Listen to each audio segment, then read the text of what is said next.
So in first part हमने कुछ topics discuss कर लिए थे. Now in the second part, see the most important thing is this particular thing, your drivers और CSR. सी drivers और CSR का मतलब क्या होता है कि कौन सी वजह है, कौन सी चीज़ें हैं जिनके पर्टिकुलर चीज़ों की वजह से या पर्टिकुलर कॉन्सेप्ट और कॉन्सिक्वेंसेस की वजह से we have to follow the rule of CSR. So first one is about the globalization. See globalization में क्या है, आज की डेट में very simple line, the world is a global village. और वो ग्लोबल विलेज क्यों है? क्योंकि every organization is connected to the country, every country is connected to the other country. किसी ना किसी वे में आप किसी ना किसी कंट्री पे, लोगों पे, कल्चर पे डिपेंड करते हो. नाउ द पॉइंट इज़, उसी वजह से you have a very large supply chain. अगर प्रोडक्ट इंडिया में बनता है तो ऐसा कतई नहीं है कि वो इंडिया में ही सेल किया जाता है, वो इंडिया के बाहर भी जाता है. होता क्या है, यानी कि you are aware about what is happening in other country in terms of product, in terms of people, in terms of the responsibility, that is corporate social responsibility. यानी आपकी कंट्री में आपकी कॉर्पोरेट्स आपके लोगों के लिए क्या कर रही हैं और दूसरी कंट्री में दूसरी कॉर्पोरेट्स अपने लोगों के लिए क्या कर रही हैं. Now that is not a thing which is कह लो इन आइसोलेशन. हर चीज़ एक तरीके से ट्रांसपेरेंट है.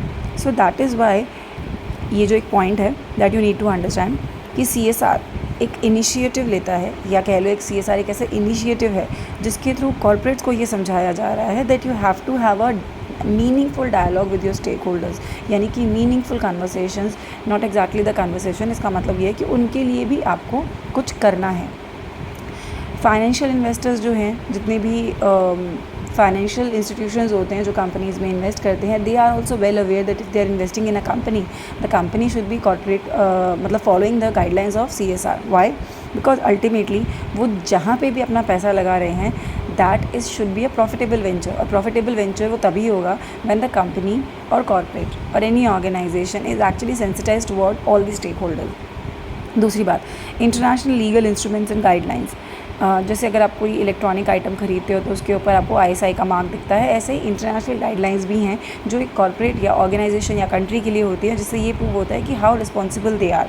सो सबसे पहली चीज़ है that is SA 800 which is important, नाम पढ़ लेना. It's a social performance standard which is based on international labour organization convention, जो UN की तरफ से आता है, यूनाइटेड नेशन की तरफ से. वाई? बिकॉज ये बताता है कि क्या प्रिंसिपल्स होते हैं, क्या गाइडलाइंस होती हैं, क्या चीज़ें होती हैं जो एक ऑर्गेनाइजेशन को, एक कंट्री को फॉलो करनी चाहिए if they are working internationally and obviously with human. Now the point is कि इसका एक ग्लोबल इम्पैक्ट क्या है. इसका ग्लोबल इम्पैक्ट ये है, now each and every country is binded by that, because obviously as आप इंडिया बोलो या कोई भी कंट्री बोलो, you are suppose to follow the rules and regulation given by the United Nations in different fields. So whether it is your human standard, मतलब labor standard, human rights, your environment, and even anti-corruption, everything what a company is supposed to do in these regards is given. I mean, not everything in terms of rules and regulations it is given, in terms of guidelines it is given, and that is why आपको follow करना ज़रूरी है. Then this is about altering public expectation and corporate brand. ये सबसे important है. ये तुम खुद सोचो, पहले लोग जैसे परचेजिंग करते थे, आपकी फैमिली, आपके पेरेंट्स, अब उनका परचेज़ करने का स्टाइल, सोच बदल चुकी है. आप ज़्यादा अवेयर हो, ये कंपनी इतना क्यों देती है, वो उतना क्यों नहीं देती, वो कौन सी सर्विसेज देती है, आफ्टर वारंटी क्या है, ये सारी चीज़ें अब लोग ज़्यादा जज करते हैं. अच्छा, ये कंपनी लोगों के लिए क्या करती है, क्या ये इसके हॉस्पिटल्स हैं, या क्या ये डोनेशन करती है, क्या ये फिलैंथ्रोपी में इन्वॉल्व है, ये सही है या नहीं है. These kind of questions are actually being genuinely asked by the customer, जो पहले वो नहीं सोचते थे. सो द पॉइंट इज़ कि अब आप ये कहो कि जी हम तो कंपनी, मतलब हमारी एक कंपनी है जो लोगों को जॉब देती है, इकॉनमी में टैक्सेस देती है, एम्प्लॉयमेंट भी जनरेट करती है, इससे ज़्यादा हम आपके लिए क्या करें. सो द पॉइंट इज़, इससे ज़्यादा करने का ही स्कोप है, बिकॉज अब एक्सपेक्टेशंस कंपैरेटिवली ज़्यादा है. आपको सोशली अवेयर होना है, आपको इन द सेंस ऑर्गेनाइजेशन को, एनवायरनमेंट के लिए अवेयर होना ज़रूरी है, आपको अपनी अप्रोच को रीऑर्गेनाइज इसलिए करना ज़रूरी है क्योंकि आपको ये समझना है कि CSR is important, and CSR is the only thing which can actually open up new opportunity, new area, new people for your organization also. So this is important. Now what are the arguments in favor of CSR? That is also important. See, CSR itself is not a thing which is which comes, I mean, I should say it doesn't come at zero cost, it costs. यानी कि आपको इसमें money तो spend करनी पड़ती है. So whenever a money matter और financial matter is involve, organisation may see whether I should go for it और नॉट. सो आर्ग्यूमेंट क्या है कॉर्पोरेट सोशल रिस्पॉन्सिबिलिटी के लिए कि अगर एक कंपनी को एक्स्ट्रा एफर्ट लेके या कुछ एक्स्ट्रा चीज़ें करके भी अपनी ऑर्गेनाइजेशन को प्रूव करना है कि वो सोशल रिस्पॉन्सिबिलिटी के लिए कमिटेड है, तो वो क्यों करे ऐसा। सबसे पहली बात, iron law of responsibility, it's very simple. आप जिस एरिया को, उसके रिसोर्सेज को, उसके लोगों को, उसकी जगह को यूज़ करते हो, which is your country and which is your people, आपको उनके लिए रिस्पॉन्सिबल होना ज़रूरी है, क्योंकि वो एक्सपेक्टेशन ऑटोमेटिकली आती हैं। सो आपने अपनी ऑर्गेनाइजेशन का इनपुट सारा कहाँ से लिया, इस सोसाइटी से। सो आउटपुट भी आपको उसको देना पड़ेगा, not even in the form of product only, in terms of other fulfilling other responsibilities also. So that is the iron law of responsibility. If you are taking something, you have to give back something in concrete form also. Because if you say, मान लो कोई यही कहता है कि हम output भी तो बनाते हैं, लेकिन उस आउटपुट के लिए तो आप प्राइस चार्ज कर लेते हो, तो फिर आपने सोशल रिस्पॉन्सिबिलिटी कहाँ कंप्लीट की। लेकिन अगर आपकी सोशल रिस्पॉन्सिबिलिटी इस बात से कंप्लीट हो जाती है कि आपने वो प्रोडक्ट ऑनेस्टली बनाया है, उस प्रोडक्ट को बनाते हुए आपने गाइडलाइंस फॉलो की हैं, आपने एनवायरनमेंट को, सोसाइटी को, लोगों को, अपने एम्प्लॉयज़ को किसी तरीके से हार्म नहीं किया है, तो ये आपकी सोशल रिस्पॉन्सिबिलिटी है, कंप्लीट है। Next is about achievement of long term objective. ठीक है, नाउ द पॉइंट इज़ कि बिज़नेस एंटरप्रेन्योर्स को ये बहुत अच्छे से समझ में आता है कि देखो, it's very simple that to achieve a long term objective you need a very small short term objective. Long term objective जो कई सालों में आप अचीव करते हो, उसके लिए एक्चुअली आपने बहुत सारे शॉर्ट टर्म ऑब्जेक्टिव सेट किए होते हैं, जिसके थ्रू आप उसे अचीव करते हो।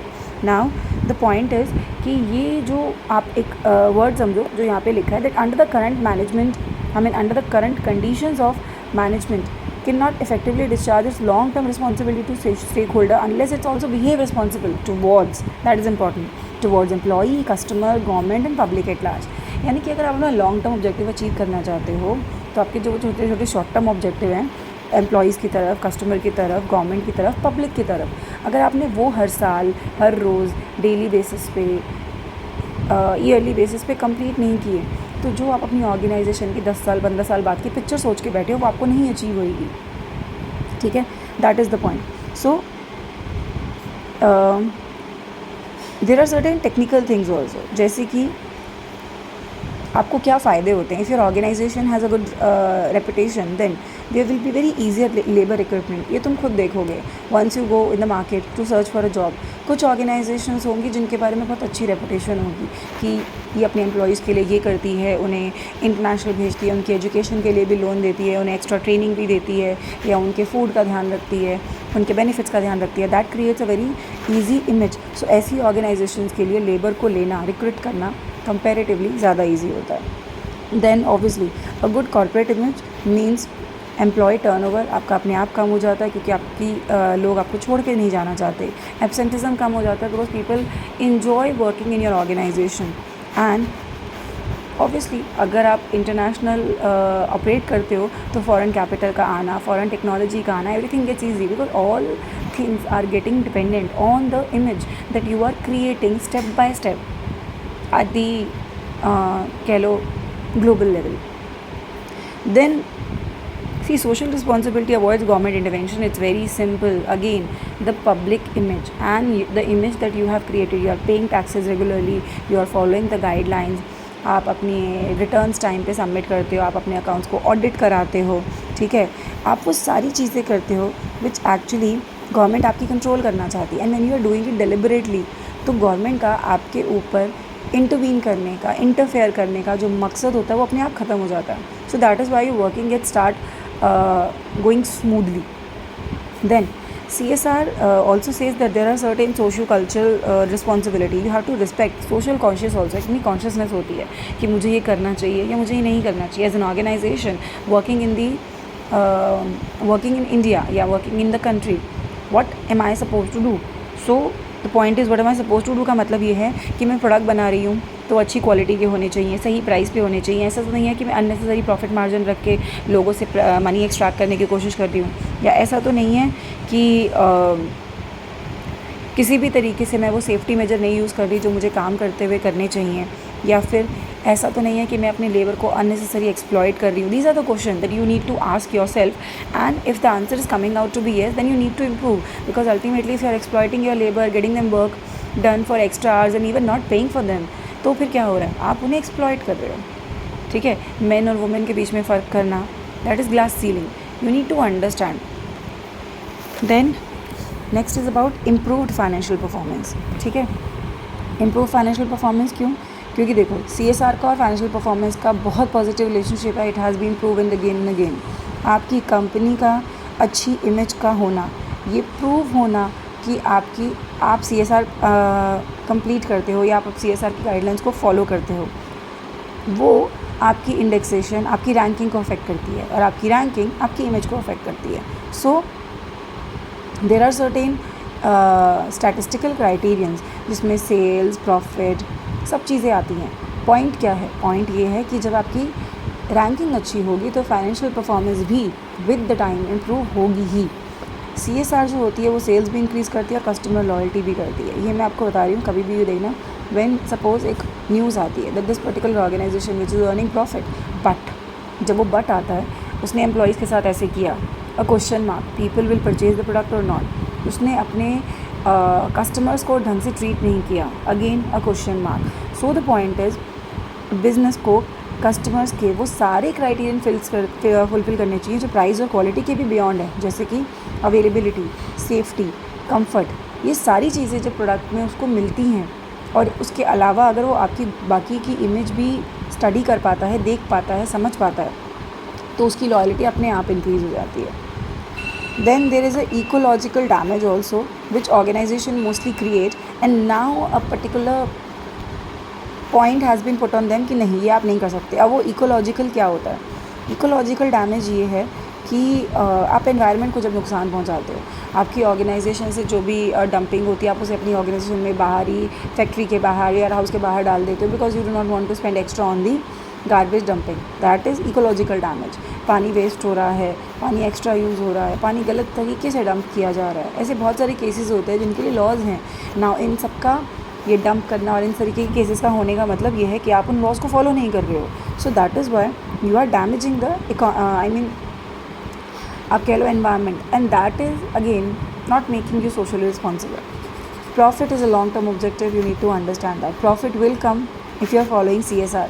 हम ये नहीं कह रहे कि लॉसेस हैं फिर भी आप CSR फॉलो करो, but if sacrificing a particular amount of profit, making you more socially responsible for some time, then an organization needs to understand that long term में आपको फ़ायदा होगा, you will get more money because you will be becoming social responsible day by day, ठीक है।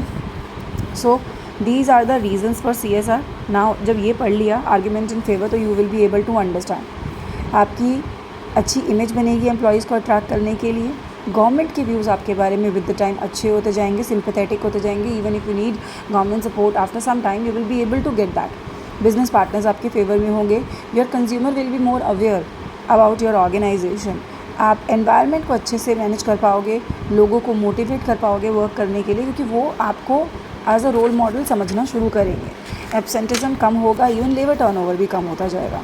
आपके philanthropic programme में लोग भी कंट्रीब्यूट करना शुरू करेंगे, आपकी खुद की कॉम्पिटिटिवनेस विद द टाइम बढ़ती जाएगी, and the obligation that always there to give back to the society, वो भी अपने आप इसी के थ्रू कंप्लीट होती जाएगी। So it's a 360 degree format जहाँ पे आप रिस्पॉन्सिबिलिटी भी कंप्लीट कर रहे हो, एंड आप अर्न भी कर रहे हो, एंड आप अपने लॉन्ग टर्म ऑब्जेक्टिव भी अचीव कर पाओगे। So this is the concept, but there is certain argument against CSR also.